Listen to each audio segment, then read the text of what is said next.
Part 2. Financial Stability. Minsky's Moment. From the start of his academic career in the 1950s until 1996, when he died, Hyman Minsky labored in relative obscurity. His research about financial crises and their causes attracted a few devoted admirers, but little mainstream attention. This newspaper cited him only once while he was alive, and it was but a brief mention, so it remained until 2007, when the subprime mortgage crisis erupted in America. Suddenly, it seemed that everyone was turning to his writings as they tried to make sense of the mayhem. Brokers wrote notes to clients about the Minsky's moment engulfing financial markets. Central bankers referred to his theories in their speeches, and he became a posthumous media star, with just about every major outlet giving column space and airtime to his ideas. The Economist has mentioned him in at least 13 articles since 2007. If Minsky remained far from the limelight throughout his life, it is at least in part because his approach shunned academic conventions. He started his university education in mathematics but made little use of calculations when he shifted to economics, despite the discipline's growing emphasis on quantitative methods. Instead, he pieced his views together in his essays, lectures, and books, including one about John Maynard Keynes. The economist who most influenced his thinking, he also gained hands-on experience serving on the board of Mark Twain Bank in St. Louis, Missouri, where he taught. Having grown up during the Depression, Minsky was minded to dwell on disaster. Over the years, he came back to the same fundamental problem again and again. He wanted to understand why financial crises occurred. It was an unpopular focus. The dominant belief in the later half of the 20th century was that markets were efficient. The prospect of a full-blown calamity in developed economies sounded far-fetched. There might be the occasional stock market bust or currency crash, but modern economies had, it seemed, vanquished their worst demons. Against those certitudes, Minsky, an owlish man with a shock of grey hair, developed his financial instability hypothesis. It is an examination of how long stretches of prosperity sow the seeds of the next crisis, an important lens for understanding the tumult of the first decade. But the history of the hypothesis itself is just as important. Its trajectory from the margins of academia to a subject of mainstream debate shows how the study of economics is adapting to a much changed reality since the global financial crisis. Minsky started with an explanation of investment. It is in essence an exchange of money today for money tomorrow. A firm pays now for the construction of a factory. Profits from running the facility will, all going well, translate into money for it in coming years. Put crudely, money today can come from one of two sources: the firm's own cash or that of others. Example, if the firm borrows from a bank, the balance between the two is the key question for the financial system. Minsky distinguished between three kinds of financing. The first, which he called hedge financing, is the safest. Firms rely on their future cash flow to repay all their borrowings. For this to work, they need to have very limited borrowings and healthy profits. The second, speculative financing. Speculative financing is a bit riskier. Firms rely on their cash flow to repay the interest on their borrowings but must roll over their debt to repay the principal. This should be manageable as long as the economy functions smoothly, but a downturn could cause distress.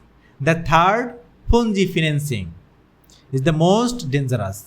Cash flow covered neither principal nor interest. Firms are betting only that the underlying asset will appreciate by enough to cover their liabilities. If that fails to happen, they will be left exposed. Economies dominated by hedge financing, that is, those with strong cash flows and low debt levels, are the most stable. When speculative and especially Ponzi financing come to the fore, financial systems are more vulnerable. If asset values start to fall, either because of monetary tightening or some external shock, the most overstressed firms will be forced to sell their positions. This further undermines asset values, causing pain for even more firms. They could avoid this trouble by restricting themselves to hedge financing. But over time, particularly when the economy is in fine fettle, the temptation to take on debt is irresistible. When growth looks assured, why not borrow more? Banks add to the dynamic, lowering their credit standards the longer booms last. If defaults are minimal, why not lend more?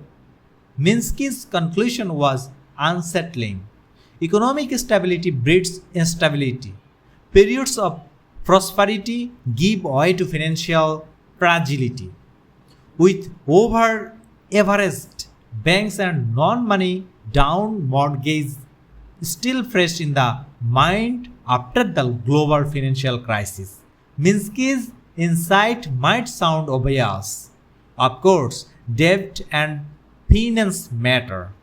But for decades, the study of economics paid little heed to the former and relegated the latter to a sub-discipline, not an essential element in broader theories. Minsky was a maverick. He challenged both the Keynesian backbone of macroeconomics and a prevailing belief in efficient markets. It is perhaps odd to describe these ideas as a critique of Keynesian doctrine when Minsky himself idolized Keynes, but believed that the doctrine had strayed too far from Keynes' own ideas. Economists had created models to put Keynes' words to work in explaining the economy. None is better known than the ISLM model, largely developed by John Hicks and Alvin Hansen, which shows the relationship between investment and money. It remains a potent tool for teaching and for policy analysis.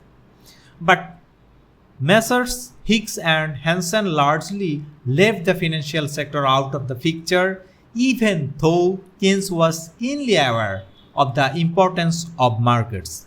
To Minsky, this was an unfair and naive representation of Keynes's subtle and sophisticated views. Minsky's financial instability hypothesis helped fill in the holes. His challenge to the prophets of efficient markets was even more acute. Eugene Fama and Robert Lucas, among others, persuaded most of academia and policy-making circles that markets tended towards equilibrium as people disgusted all available information. The structure of the financial system was treated as almost irrelevant. In recent years, behavioral economists have attacked one plank of efficient market theory: people far from being rational actors who maximize their gains are often clueless about what they want and make the wrong decisions. But years earlier, Minsky had attacked another deep-seated forces in financial systems, propel them towards trouble. He urged, with stability only ever a fleeting illusion. Yet, as an outsider in the sometimes cloistered world of economics, Minsky's influence was until recently limited. Investors were faster than professors to latch onto his views. More than anyone else, it was Paul McCulley of PIMCO, a fund management group,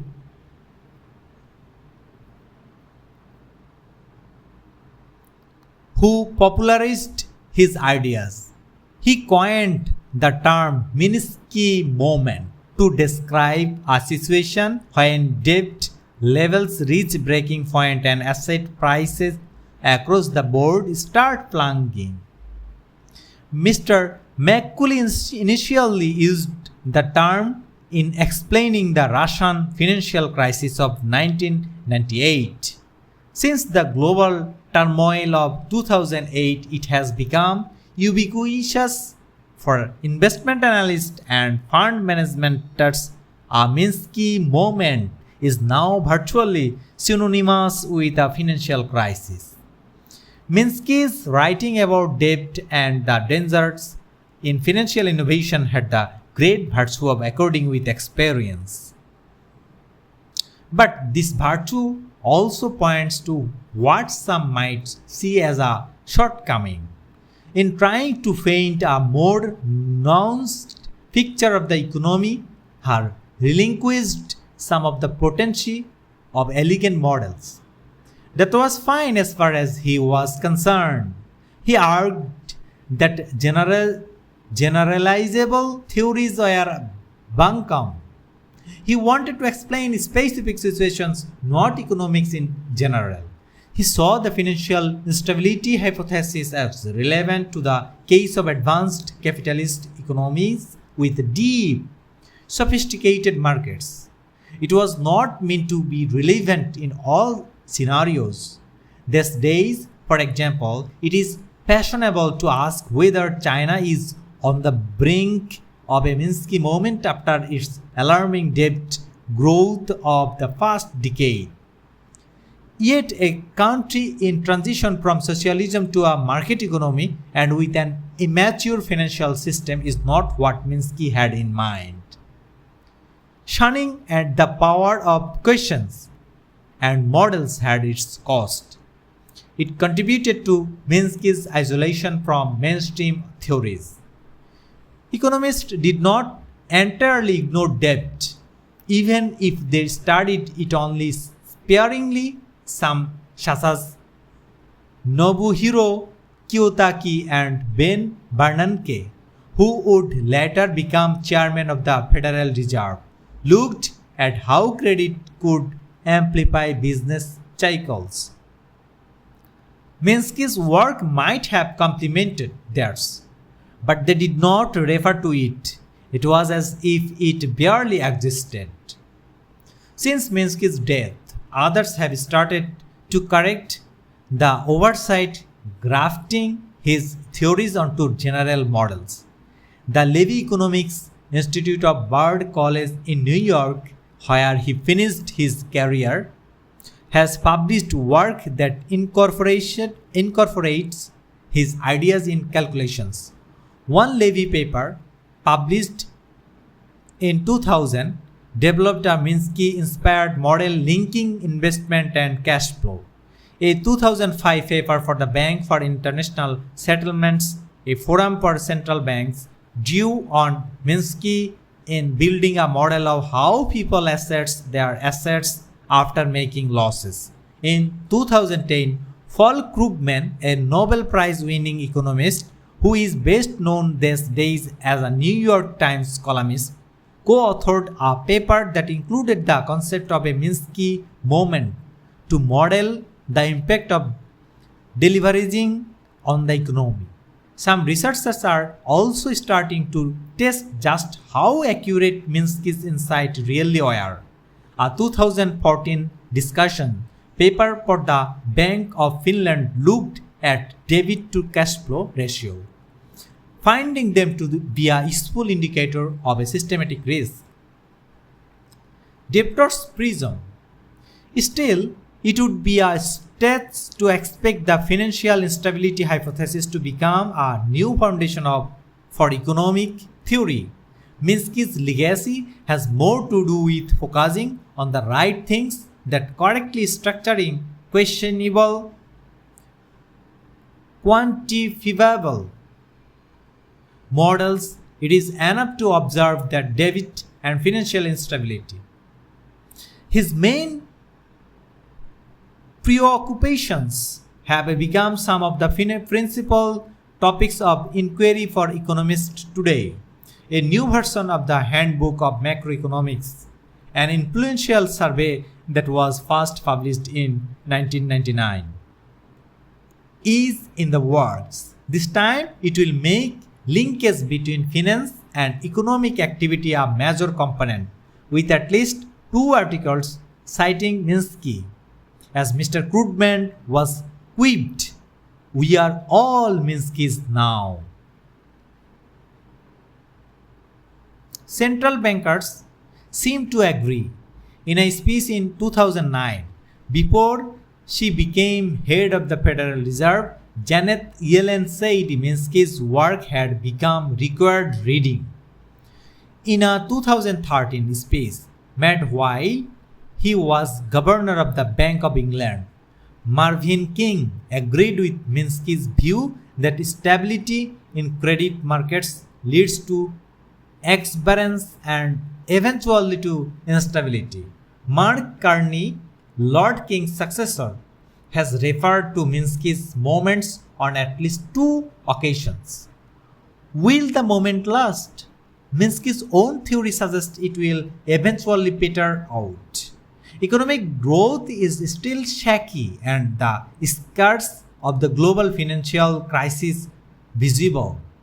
In the Minskyan trajectory, this is when firms and banks are at their most cautious, wary of repeating past mistakes and determined to fortify their balance sheets.